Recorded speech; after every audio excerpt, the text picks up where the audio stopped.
आज का हमारा विषय है विराम चिन्ह। तो सबसे पहले जानते हैं विराम का अर्थ क्या है। विराम का अर्थ है रुकना। तो हिंदी भाषा के लिखित रूप में वाक्य के बीच में जब भी हमें रुकने का संदेश देना है तो वहाँ कुछ चिन्हों का प्रयोग किया जाता है, उन्हें ही हम विराम चिन्ह कहते हैं। तो आइए जानते हैं अब कुछ विराम चिन्हों के बारे में जो हम हिंदी भाषा में प्रयोग करते हैं। तो सबसे पहला है पूर्ण विराम, या ब्रैकेट में देख रहे हैं एक जैसे हम लिखते हैं, मैथ्स में 1 लिखते हैं तो उसी की तरह कुछ ये दिखता है लगाया हुआ। तो ये कब लगता है? सामान्य वाक्य के अंत में पूर्ण विराम लगता है।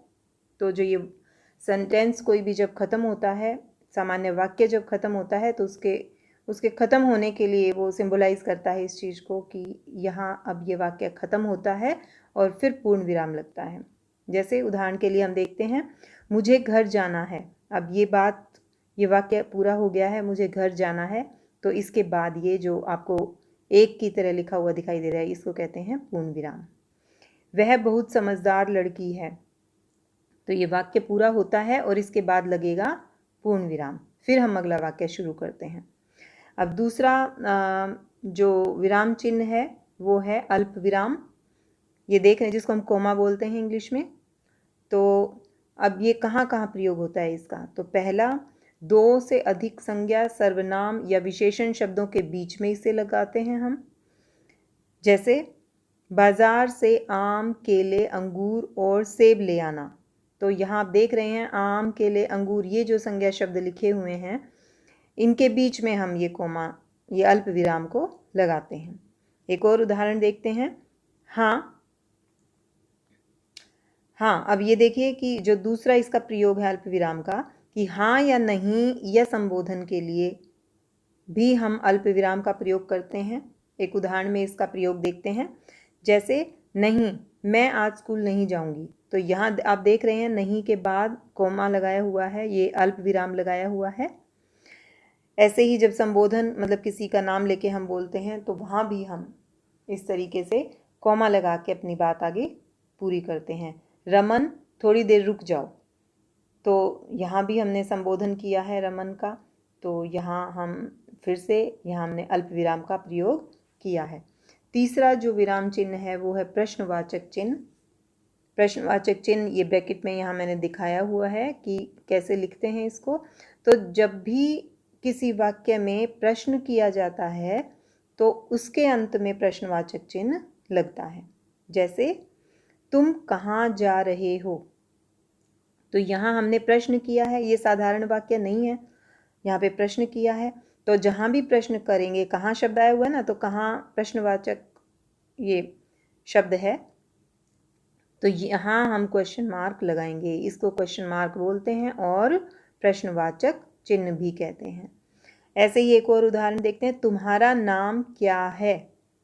तो यहाँ क्या, ये भी प्रश्न के लिए ये शब्द लिखा जाता है, तो यहाँ भी हम प्रश्नवाचक चिन्ह लगाएंगे। तो चौथा जो विराम चिन्ह है वो है विस्मयादि बोधक चिन्ह। विस्मयादि बोधक चिन्ह या देख रहे हैं इस तरीके से लगाया जाता है, 1 लिख के उसके नीचे 1 लिख के उसके नीचे बिंदी लगी हुई है, तो इसको कहते हैं विस्मयादि बोधक चिन्ह। कब लगता है ये?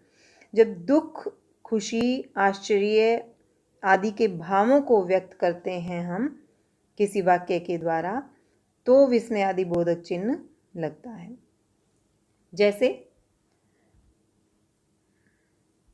जैसे वाह, तुमने तो कमाल कर दिया। तो जब वाह जो शब्द है ये खुशी को प्रतिबिंबित करता है। तो जब भी खुशी की, आश्चर्य की इस तरह के भाव व्यक्त होंगे, तो यहाँ खुशी का भाव व्यक्त हो रहा है, तो वाह शब्द के बाद हम विस्मयादि बोधक चिन्ह लगाएंगे। ऐसे ही एक और उदाहरण देखते हैं, अरे तुम कब आए।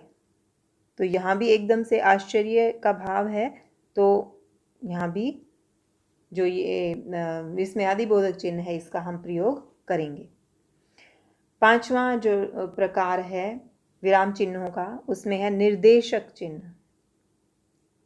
निर्देश देने के बाद और उदाहरण देने के लिए निर्देशक चिन्ह का प्रयोग किया जाता है।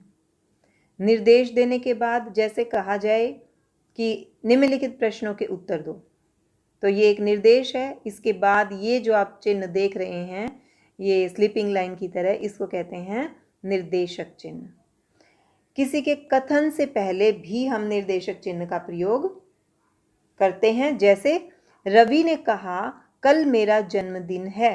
तो यहाँ आप देख रहे हैं कथन से पहले, कल मेरा जन्मदिन है, ये रवि का कथन है, तो इससे पहले हम ये चिन्ह लगाते हैं।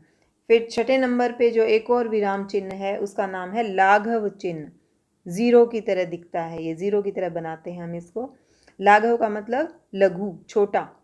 तो किसी भी शब्द को जब संक्षिप्त रूप में लिखते हैं, छोटे रूप में लिखते हैं, तो उसके पहले वर्ण के सामने लाघव चिन्ह का प्रयोग किया जाता है। जैसे डॉक्टर, लेकिन डॉक्टर को अगर हमें शॉर्ट फॉर्म में लिखना है, अगर छोटे संक्षिप्त रूप में हमें लिखना है, तो क्या करेंगे, जो पहला लेटर है वो हमने लिखा ड, आ की मात्रा डॉ, मतलब इसका पहला जो शब्द लेटर है वो लिख दिया, और उसके आगे ये जीरो की तरह बना दिया। इस जीरो की तरह जो चिन्ह बनाया है हमने, इसी को कहते हैं हम लाघव चिन्ह। यानी लाघव मतलब छोटा, संक्षिप्त करने के लिए जो लगाया जाता है।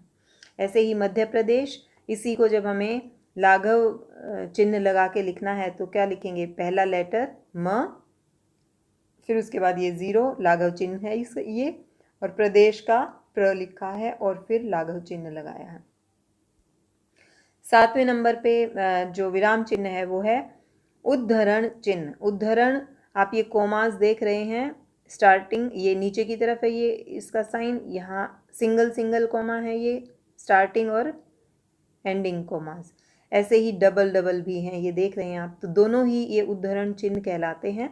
लगाते कब हैं, कब ज़रूरत है हमें इनकी, जब कविता, लेख, पुस्तक के शीर्षक को लिखने की बात आती है, तो उसको हम ये एक शुरुआती और अंतिम चिन्ह जो लगा हुआ है, उद्धरण चिन्ह है जो सिंगल वाला, एक एक वाला, इस चिन्ह का प्रयोग करते हैं। जब भी हमें किसी कविता का नाम देना हो, लेख का नाम देना हो, कोई पुस्तक है उसका शीर्षक देना हो, तो उसके लिए हम उद्धरण चिन्ह लगाएंगे, एक एक कोमा वाला, एक एक चिन्ह, ये उद्धरण चिन्ह लगेगा।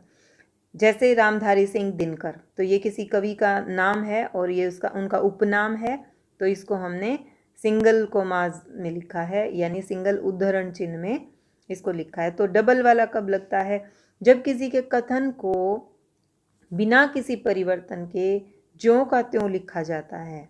तो किसी ने कोई बात कही है और उसकी बात को बिना कोई भी शब्द बदले जब हम यूं का यूं लिखते हैं, तो वहाँ हम ये उद्धरण चिन्ह जो डबल कोमा वाले हैं, डबल स्टार्टिंग कोमा और डबल एंडिंग कोमा, इस तरह के जो चिन्ह है उसको कहते हैं उद्धरण चिन्ह का प्रयोग किया जाता है। तो जैसे माँ ने कहा आज मेरी तबीयत ठीक नहीं है, तो ये जो बात कही गई है, जो कथन है आज मेरी तबीयत ठीक नहीं, ये यूं का यूं है बिना किसी बदलाव के। तो ये जो कोमाज आप देख रहे हैं, स्टार्टिंग वाले एंडिंग वाले, इनको कहते हैं उद्धरण चिन्ह। अब आठवां जो प्रकार है वो है त्रुटि पूरक चिन्ह। ये उल्टे वी की तरह है, आप देख रहे हैं, त्रुटि पूरक। त्रुटि होता है गलती, गलती को कहते हैं त्रुटि, तो उसको पूरा करने के लिए जो चिन्ह लगता है।